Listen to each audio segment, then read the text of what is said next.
What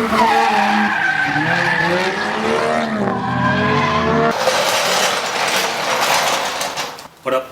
It is Wednesday. D-Day 64 was on Sunday. I had a couple issues in the morning with my truck. I went to get breakfast and some coffee before I went to the track. Was driving. It started acting weird, just kind of revving while driving. And I was like, what the fuck? So I didn't think anything of it. I was like, well, I'll make it to the track and then I'll look over.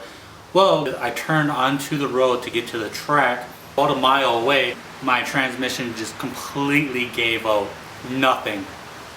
Press on the throttle and just revving while I'm in drive. I'm like, fuck.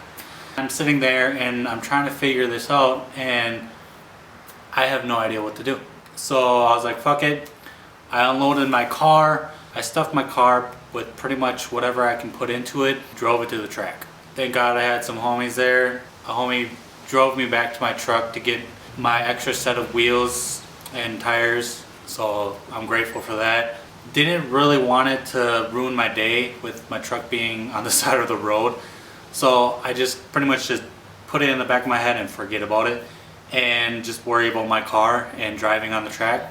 So I did that and I had an awesome day on the track. Didn't film a whole lot, which kind of sucks, but I did get a lot of GoPro footage, a good amount. During lunch, I try to figure out what I'm gonna do about my truck, my car, my trailer, how to get it home. So called my insurance company, had them come pick it up. They towed it back to my place. My wife put the trailer on her truck, towed that, and I drove my car home. That sucked. Driving the car on the highway, all solid mounts, all solid bushings, gutted interior, blazing heat so that the engine wouldn't overheat on the highway, windows all the way down, going about 65-70 miles per hour was not the funnest. But it got home and it ran like a champ. I'm pretty grateful for that too. I gotta wash up the car. It's muddy. I want to look over some stuff. I'll put some clips in of me driving towards the end of this video. It's not gonna be a super long video just because I don't got a whole lot of footage to put into this video. Hold on. A single turbo kit for the RX-7, the 1J. I bought it from a guy from Chicago. He's friends with Aldo. His Instagram is Anonymous Gangster. He had him pretty much haul it up for me, which is awesome. You know, I thank Aldo and his girl for doing that. What is it? It's the OG Drift Motion CT26 single turbo kit for the 1J non-VVTi. Oh, it's a mouthful. I got it for a pretty decent price. A lot of people say when you're going single, it helps with the heating issues.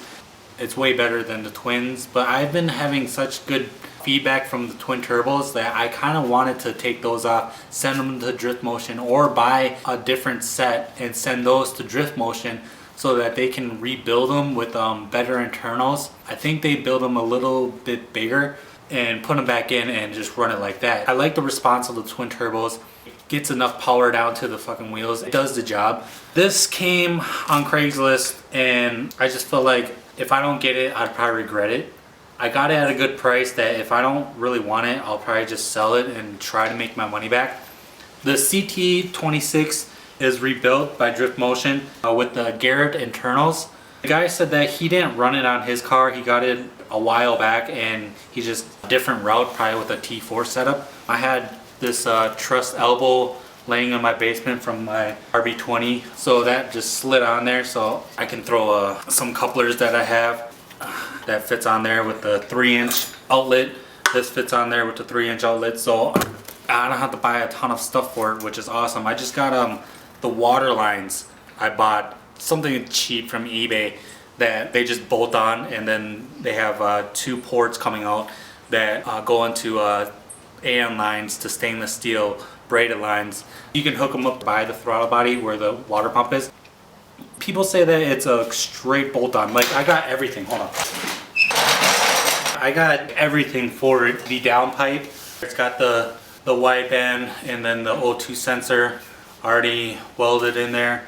Flex pipe, which is awesome. It looks like it will go in and pretty much sit where I need it to sit.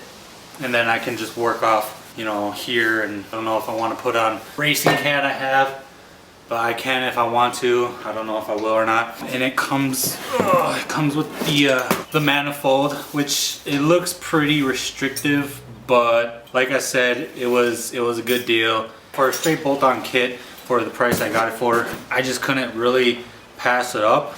So I'm pretty excited for that. I don't know if I'm gonna throw it in this year. Got to do a lot more research before I throw this on, and then I got a lot more tuning issues than I really wanted to, and then I'm out for the season. Don't want to do. So I might just save this. I'll put in some clips probably right now of me driving, and then it'll probably be the end of the video just because I have nothing else to say. And I do have to, I'll get into that later. Alright, here's some clips.